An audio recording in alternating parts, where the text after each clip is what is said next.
Evangelho de Lucas, capítulo 11, versículo 1. Lucas, capítulo 11.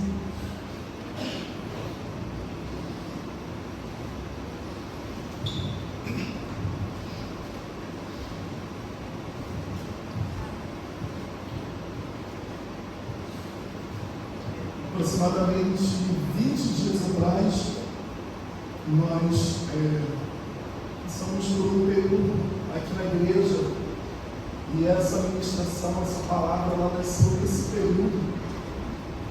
A irmã Euridice voltou para casa e na sala lá da nossa casa, a Tati disse assim: vamos orar. Vamos orar pela família, vamos orar pelos irmãos. E ela disse assim: você quer começar a oração? E eu disse para ela: pode começar, pode orar. E ela começou a orar e eu lembro muito bem do início da oração. Ela começou a orar pelos familiares, pelos irmãos, pelos parentes próximos. E num determinado momento da oração, ela entrou numa outra oração. Ela começou mais ou menos assim para os irmãos entenderem: Senhor, abençoa o viúvo, abençoa os filhos, abençoa os netos, abençoe a família, um momento difícil. E aí no meio da oração ela disse assim: Senhor, lembra daquela dívida que temos lá no escritório. E quando ela falou aquilo, eu parei de orar na hora. E fiquei: o que tem a ver uma coisa com a outra, Deus? Tem a ver dívida no escritório com o irmão que está enlutado? E ela continuou. E lá em casa tem um sofá retrátil. E eu estava lá sentado no sofá, retrátil, não esse caso aqui. Eu orava, com o corpo em pé, enquanto ela orava.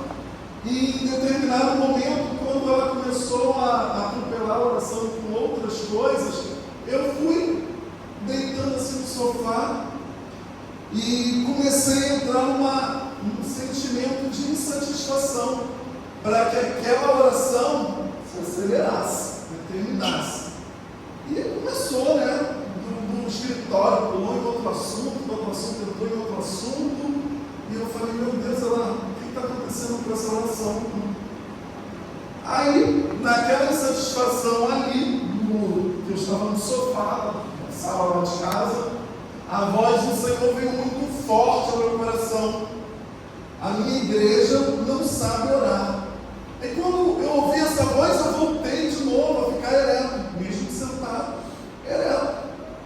E ali, quando ela terminou a oração, eu falei assim: Tatiana, a voz do Senhor falou ao meu coração que a igreja não sabe como orar. E engoliu ela, óbvio. Sabe? Óbvio. Não sabe como orar. E eu vou falar uma coisa para você: a sua oração nem passou do teto dentro de casa. Aí, óbvio que ela não gostou. E aí eu disse assim: mas Deus já nos ensinou como orar. E aí ela sentou no sofá ao meu lado e ela fez uma oração alinhada com aquilo que o Senhor vai ministrar nessa noite, neste lugar. Porque a oração, muitas pessoas elas aprenderam equivocadamente na caminhada que orar é falar com Deus. E as pessoas elas vão falando, de fato, elas falam. E muitas vezes a gente ouve também que a oração ela é como um diálogo. Mas nesse dia, lá na sala de casa, o Senhor se manifestou poderosamente e nos levou a um patamar de que a oração ela não é apenas uma fala ou um diálogo. Porque o diálogo é uma conversa que você está esperando o outro e vai. Não, a oração ela é um relacionamento. Ela não é apenas o momento que você fala com Deus, porque nós aprendemos aprendemos isso.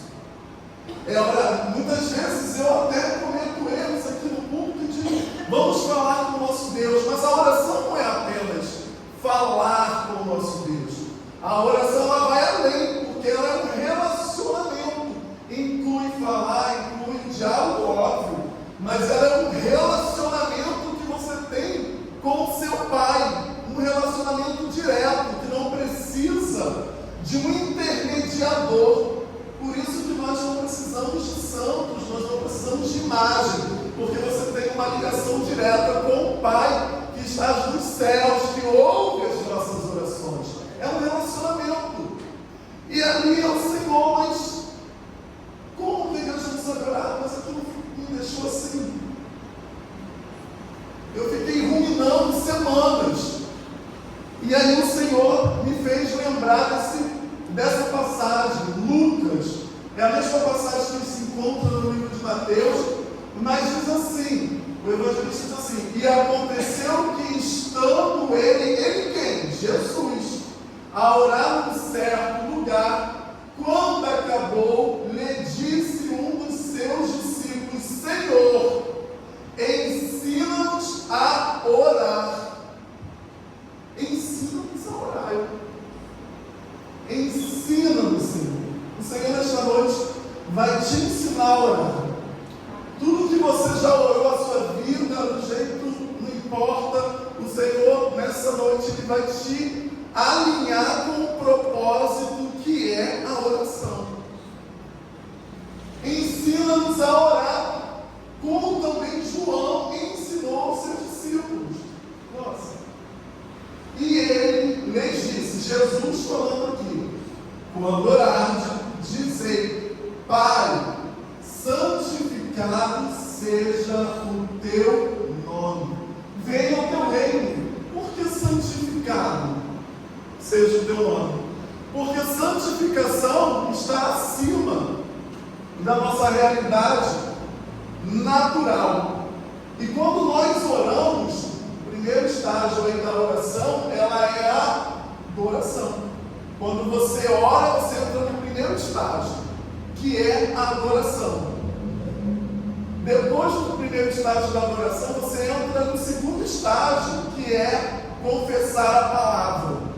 E o terceiro estágio, que é muito importante, hoje o pastor João Pedro falou de uma aluna que ele teve em casa e ele falava em línguas. O terceiro estágio é orar em línguas. Muitas vezes nós não sabemos como orar e nós misturamos tudo.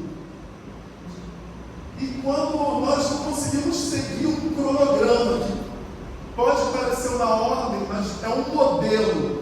Jesus não te deu uma reza, isso aqui é um modelo de oração.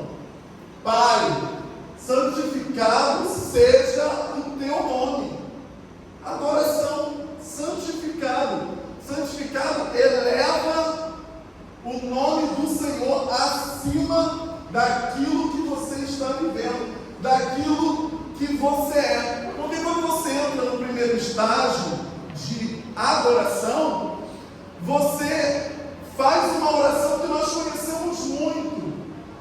O filho pródigo, lá ainda no livro de Lucas, o filho pródigo, todo mundo aqui conhece a parábola, ele pediu a herança, foi, se perdeu lá no mundo, gastou tudo, e aí ele disse assim: voltarei para a casa do meu pai, porque os trabalhadores do meu pai têm abundância de pão.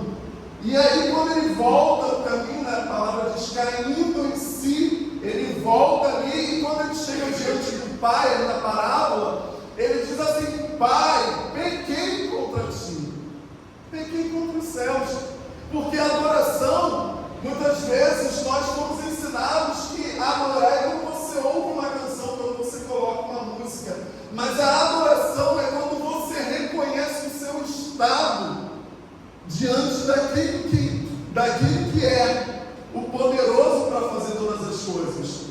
O salmista declara, há um salmo que declara: quem sou eu para que te lembres de mim? Isso é adoração.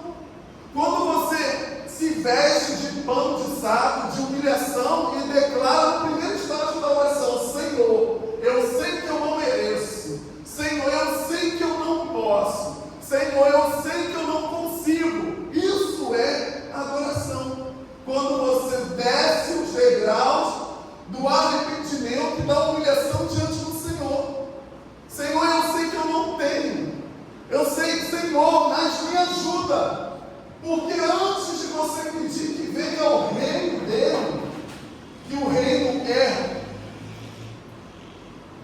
o senhorio, primeiro você entra nesse estágio aqui de santificado e de reconhecimento de quem ele é e de quem ele tem autoridade para fazer sobre a sua vida, de quem tem poder para mudar. O livro de Daniel diz que ele é poderoso porque ele muda até as estações do ano. O primeiro estágio ali da adoração é reconhecer que sem Jesus, para que iremos nós, Senhor? Para que iremos nós? Onde me esconderei? Onde me ausentarei? Se desço ao mais profundo do inferno, tu lá estarás.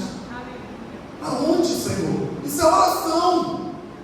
Adoração, quando você reconhece que o seu conhecimento, as suas conquistas, quando você reconhece que o seu dinheiro, a sua fama, o seu diploma, o seu concurso não vale de nada. Porque na oração você, santificado seja o teu nome, Senhor. Santificado seja o Senhor que fez os céus e a terra. Santificado seja o Senhor, porque se não fosse a tua misericórdia, Senhor, hoje eu não estaria de pé. Isso é o primeiro estágio de adoração. Na oração, quando nós oramos ao Senhor, nós precisamos entrar no primeiro estágio, que é adorar o Senhor. Você pode ter lá seu fundo musical, mas você não pode substituir o fundo musical pelo reconhecimento da glória do Senhor. Porque muitas vezes a gente tenta substituir. Porque esse louvor me leva a um plano êxtase. Não, irmãos. Quem te leva a um plano êxtase de adoração é quando você se humilha, quando você desce ao Maria do Senhor. Pode ter um fundo musical? Pode, mas o fundo musical não é poderoso quando você se ajoelha diante do Senhor, quando você reconhece que você tem um coração publicano, que você é pecador, que você é falho. Como diz Isaías, que a sua justiça, a sua autocomiseração é como um pano imundo, não tem valor de nada. É quando nós entramos nesse estágio, que nós subjugamos a nossa carne, subjugamos o nosso sentimento, subjugamos a nossa alma. Quando nós reconhecemos que Jesus tem poder. Quando você diz, eu não posso mudar aquele marido, mas o Senhor pode. Eu não posso salvar aquele filho das drogas, mas o Senhor pode. Eu não posso mudar esta cidade, mas o Senhor é poderoso. É isso que é o primeiro estágio de adoração. Isso é oração. Não sei quantos, não vou entrar nesse quesito de horas, de quanto tempo, porque eu entendo que relacionamento não se limita a uma hora, nem a um dia, nem a um ano. Relacionamento é eterno. Mas, se você for fazer uma oração aí de um período separado de uma hora orando, saiba que os primeiros 20 minutos é a de adoração. Adorando, reconhecendo, se humilhando, chorando na presença do Senhor, descendo ali na olaria.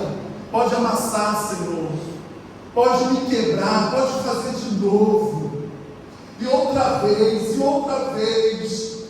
Eu não estou entendendo, mas Senhor, ainda que eu não entenda, eu vou continuar te adorando. Aleluia. Adoração, irmãos.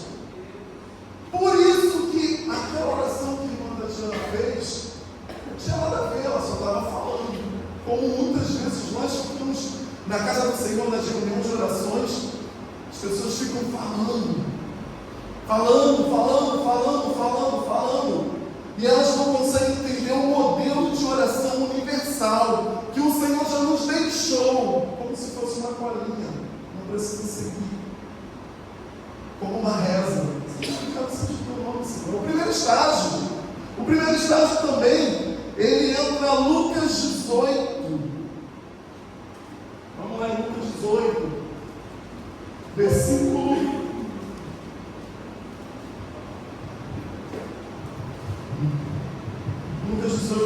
9.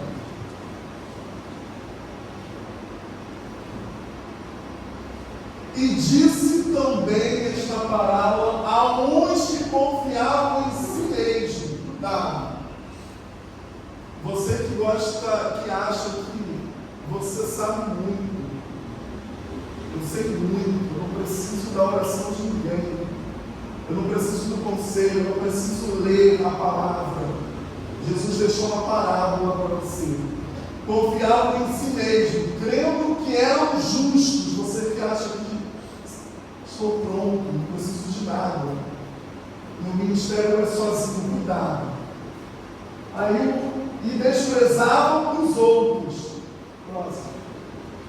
2 homens subiram ao templo a orar, um fariseu e o outro publicano. O fariseu, estando em pé, orava consigo desta maneira: ó Deus, graças te dou, porque não sou como os demais homens, roubadores, injustos e adúlteros, nem ainda como este publicano. Jejuo 2 vezes na semana e dou o dízimo de tudo quanto possuo. O publicano, porém, estando em pé de longe, nem ainda queria levantar os olhos aos céus, mas batia no peito dizendo: ó Deus, tem misericórdia de mim, pecador.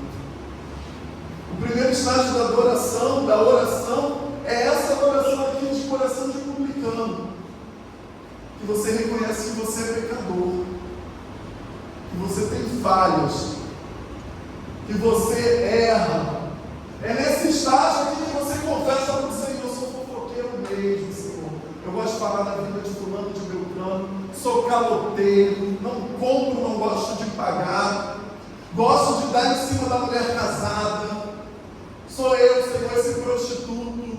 Sou eu, Senhor, que uso um perfil fake na internet para ficar seduzindo o homem ou a mulher do outro. Sou eu, Senhor. Sou eu que compro aí, passo cheque sem fundo. É nesse estágio que você reconhece que você precisa do Senhor na adoração. Eu sou pecador. O Miguel estava dizendo ali: tem misericórdia de mim, Senhor, porque eu sou pecador. Eu preciso de ser livre, eu preciso de libertação, eu que preciso, porque muitas vezes nós achamos que o defeito está sempre no outro.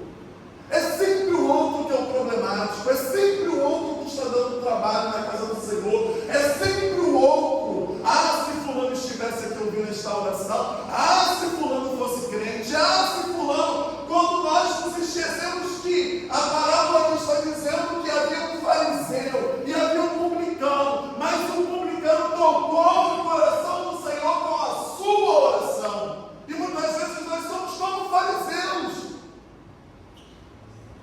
Eu cumpro a tabelinha, Senhor. Ah, porque eu não chego atrasado no culto. Ah, porque eu não dízimo, eu dou oferta. Vão vivendo de protocolos na casa do Senhor. Protocolos, religiosidade. Não erram. Porque se errarem, vão ter que admitir diante de todos que também é pecador. E aí fica sempre procurando as falhas dos outros. Mas o Senhor, nesta noite, além de nos ensinar a orar, o Senhor busca neste lugar corações como de publicanos, pessoas que se arrependam, pessoas que desçam a olaria, pessoas que buscam a face do Senhor, independente se está vivendo uma situação difícil ou não, pessoas que se derramam em adoração.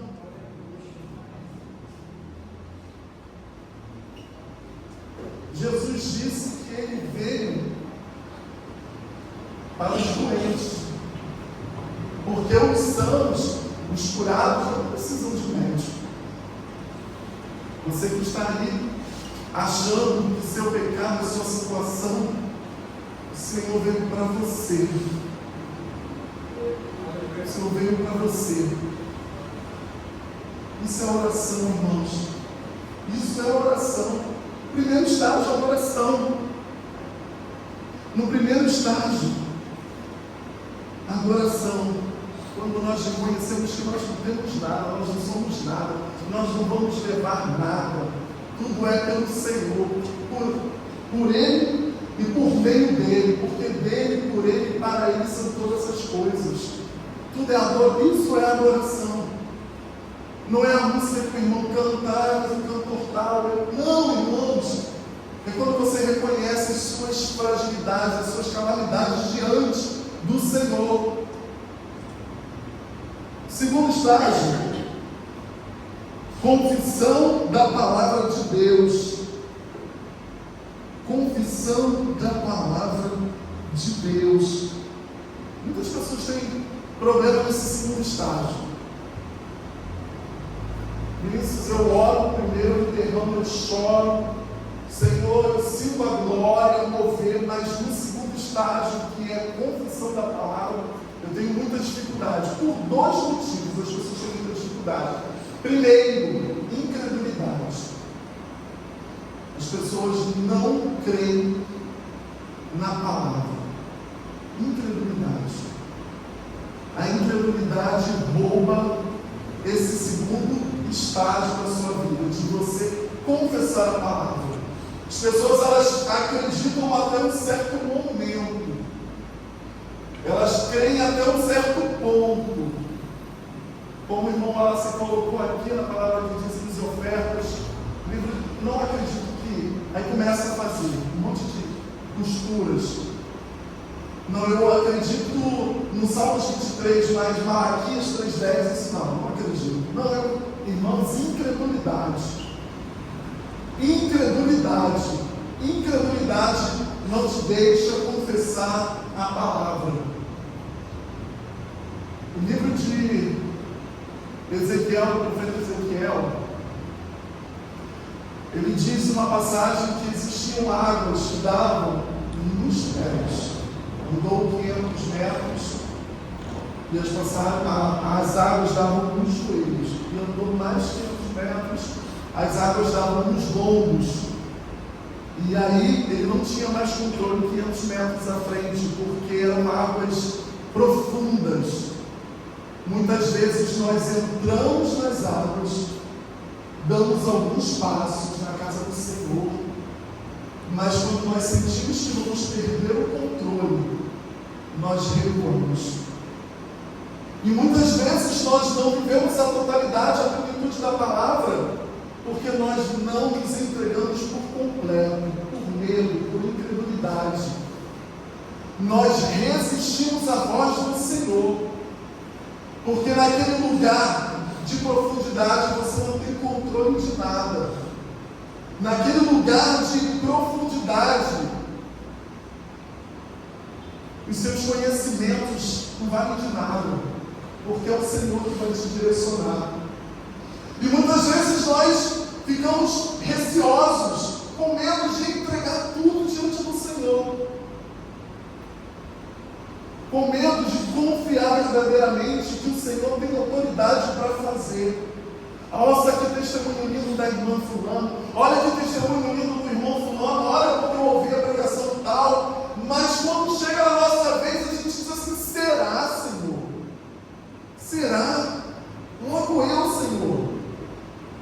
Não, porque o Senhor só pode fazer na vida do pastor João Pedro. Não, porque o Senhor só faz na casa da irmã Ana Lúcia. Não, porque o Senhor só opera no coração da irmã Bárbara. Mas eu, Senhor, será?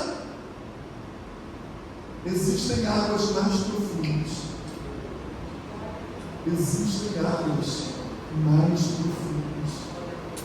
Existem níveis mais profundos que o Senhor quer te levar neste lugar, nesta noite.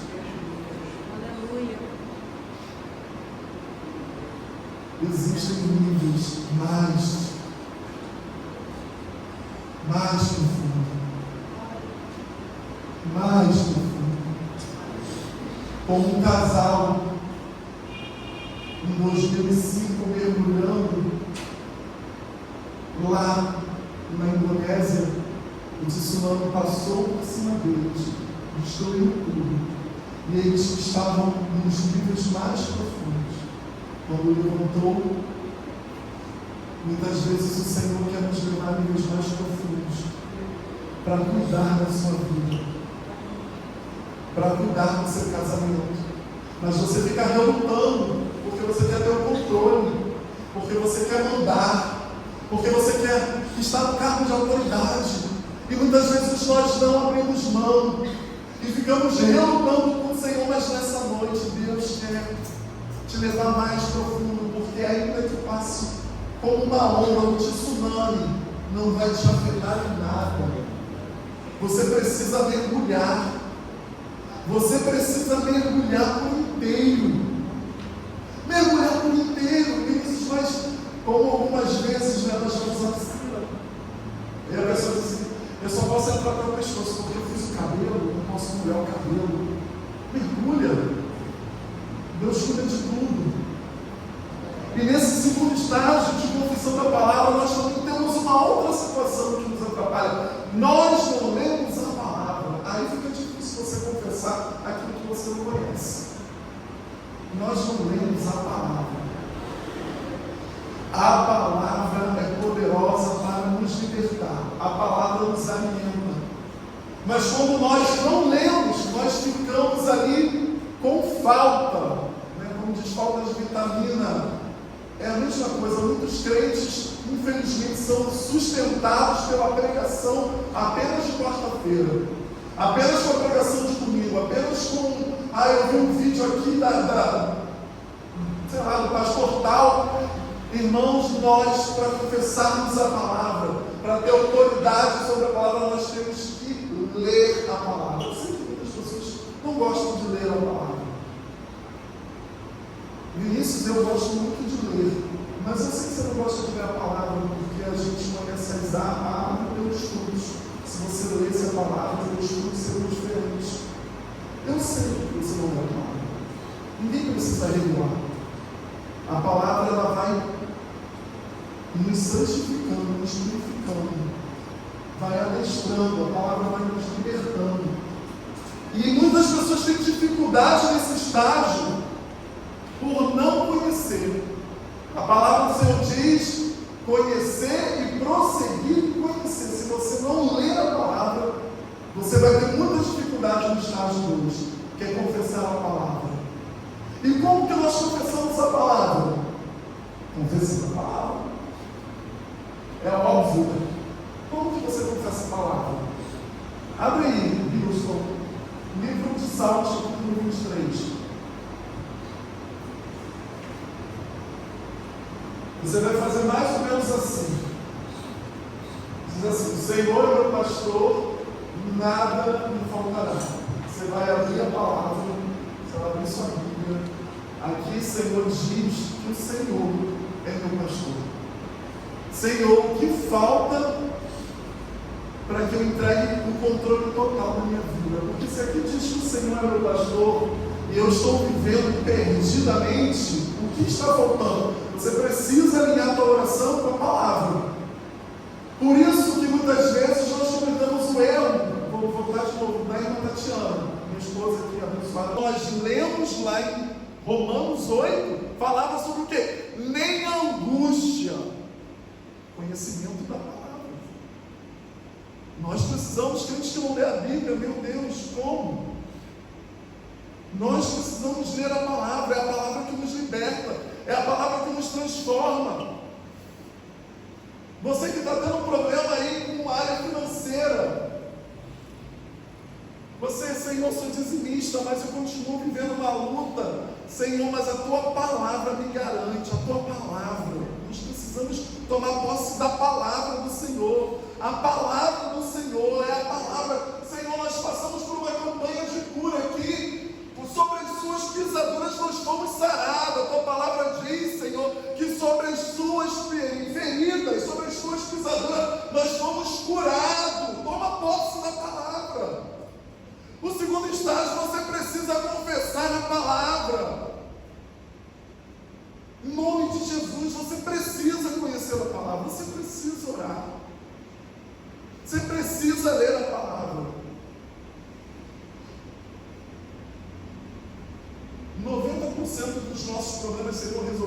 nós lêssemos a palavra. Tomou uma decisão errada. Eu estou me sentindo ansioso. Palavra. Vinícius, problema de depressão. Combata com a palavra. Estou angustiado. Palavra.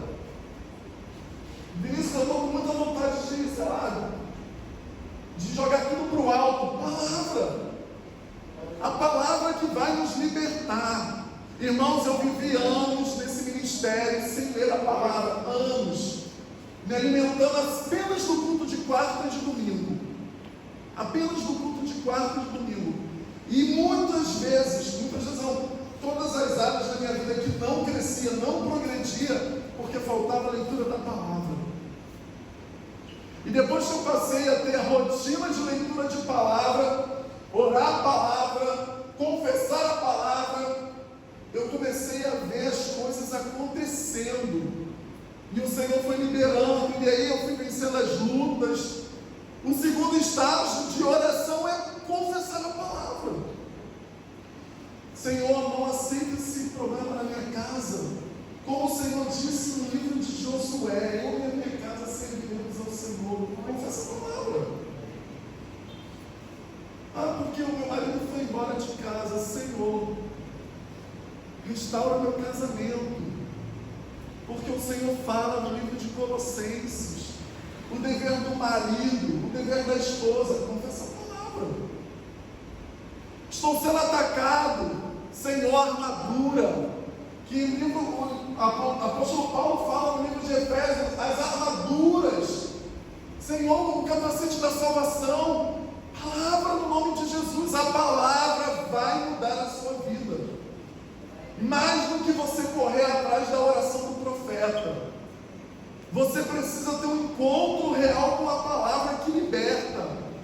A verdade liberta o homem e a mulher de qualquer aprisionamento. Você que está vivendo aí, a mente conturbada, é a palavra que vai libertar sua mente. Porque eu só penso em suicídio, em depressão. A palavra tem poder contra o suicídio, contra a depressão. A palavra é autoridade no nome de Jesus. Livro de Josué, capítulo 1, versículo 8.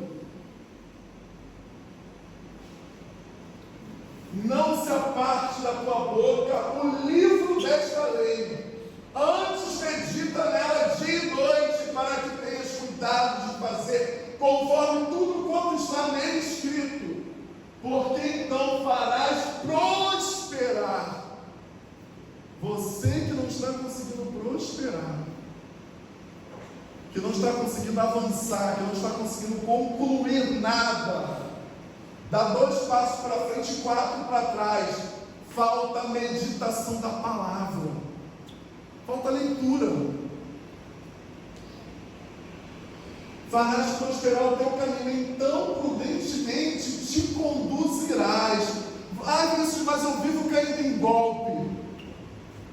Quando você tem leitura da palavra, quando você mergulha na palavra, as propostas vêm.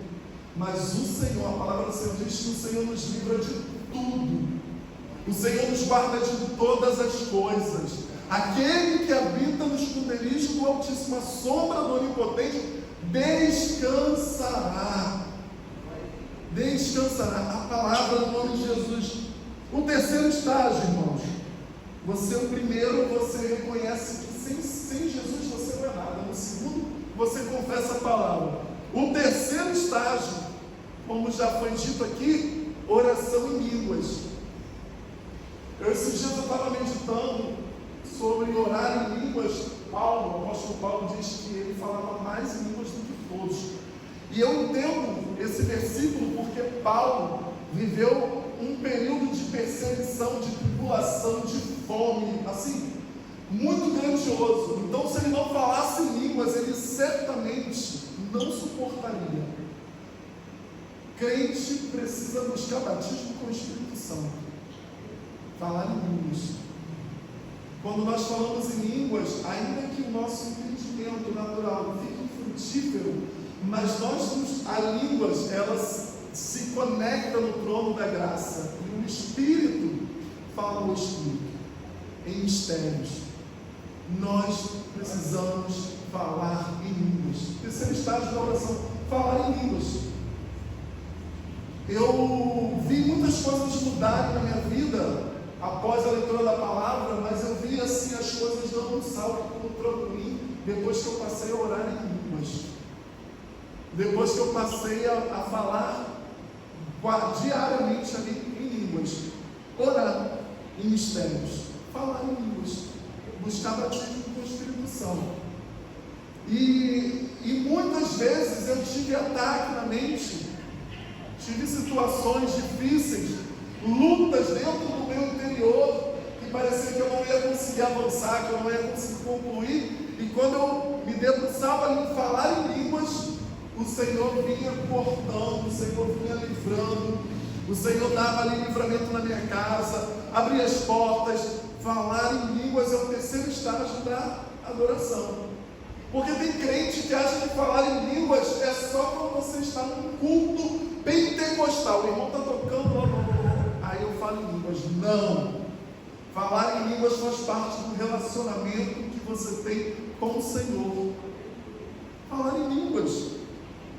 Livro de Efésios 5,19. Falando entre vós com salmos e hinos e cânticos espirituais, cantando e salmodiando ao Senhor no vosso coração. Hinos espirituais, cânticos espirituais.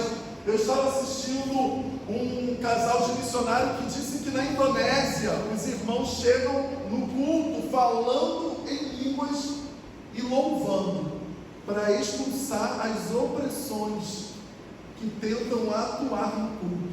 Porque muitas vezes na igreja aqui no Ocidente a gente chega na casa do Senhor de qualquer forma, senta aí nas cadeiras, e aí como é que você viu o capítulo do filme de ontem, e a gente faz irmãos, um ambiente espiritual, um ambiente profético. Você precisa ter a mente de Cristo. Precisa ter a mente de Cristo. Você não está em qualquer ambiente. Você não está em qualquer ambiente. Este é um ambiente de milagres. É um ambiente profético. Você precisa se portar como tal. E muitas vezes come biscoito, faz um auê, mastiga a chiclete o tempo todo, põe embaixo da cadeira, e vai lá atrás, bebe água, volta. Irmãos, no nome de Jesus. E depois sai dizendo, o culto estava tão frio, pastor João entrou no ministério, a culpa sempre é do outro.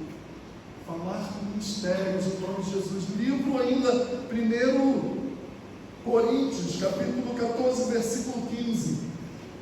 Orarei com o Espírito, mas ao mesmo tempo com a mente. Cantarei com o Espírito, mas igualmente com a razão. Orar em línguas, irmãos, no nome de Jesus. Orar em línguas. Vinícius, eu não falo em línguas. O Senhor vai te batizar nessa noite. O Senhor vai derramar sobre a sua vida. Você precisa falar em línguas no nome de Jesus. Ainda em Colossenses 3,16. A palavra de Cristo habite em vós abundantemente, em toda a sabedoria, ensinando-vos e admoestando-vos uns aos outros com salmos, hinos e cânticos espirituais, cantando ao Senhor com graça em vosso coração. No nome de Jesus, nós precisamos tomar posse da palavra do Senhor. Fale em línguas no culto, mas fale em línguas na tua casa, no trânsito, lá na sua academia, quando você estiver fazendo um aeróbico. Fale em línguas na fila do banco. Fale em línguas no nome de Jesus. Em nome de Jesus, esteja ligado. A palavra do Senhor diz em 1 Tessalonicenses 5,17: orai sem cessar. Muitos crentes acham que essa palavra, eu preciso me ajoelhar aqui um tempo. Sim, não, irmãos, é no cotidiano, aonde você estiver, esteja no check-in do avião, esteja dentro do ônibus, esteja na academia, esteja caminhando pela rua, você precisa estar ligado no trono, precisa estar falando com Deus, porque muitos testemunhos, muitos livramentos, acontecem quando nós estamos ligados com o Senhor. Se liga no trono da graça, ao invés de ficar murmurando, fazendo o que não deve, Em nome de Jesus, ora ao Senhor. 3 estágios, irmãos. Em nome de Jesus. Primeiro, confessar que você precisa do Senhor. Segundo, confessar a palavra. Terceiro, você precisa guerrear. No nome de Jesus, guerrear. No nome de Jesus. Chega de ser dependente do dom do outro. Deus te ministra dons sobre a sua vida neste lugar. Chega de mendigar ali o dom, a oração do outro. Eu vou lá na oração de fulano, porque fulano tem uma oração forte. Deus pode fazer o mesmo sobre a sua vida no nome de Jesus. Em nome de Jesus, Deus quer te fazer crescer como um edifício bem ajustado no nome de Jesus. Em nome de Jesus, Deus quer te dar experiências neste lugar. O Senhor quer te fazer um crente novo, um crente diferente, um crente diferente lá na sua casa, no seu trabalho. E as pessoas vão perguntar: mas o que houve de diferente? Agora eu sou um crente nascido de novo. Agora eu sou um crente que tem experiências com o Espírito Santo. Agora eu leio a palavra. Agora eu sou um homem novo, que nasci de novo, vivo uma vida nova em Cristo Jesus. Deus quer fazer nova todas as coisas na sua vida, nova todas as coisas no seu casamento, dentro do seu lar. O Senhor quer restaurar, quer liberar. O Senhor quer fazer abundante todas as coisas, como a palavra nos ensina. Uma vida abundante, irmãos. Uma vida abundante no nome de Jesus. E a gente acha que esse versículo apenas está falando de saúde. Não, é abundância de alegria, é abundância de momentos felizes, é abundância de dinheiro também, no nome de Jesus, é abundância de amigos, de pessoas ao seu redor. Deus quer fazer coisas novas no nome de Jesus. E não tem como Deus fazer nada novo se você não tiver uma vida de oração. Você precisa ter uma vida de oração. Amém, irmãos? Amém.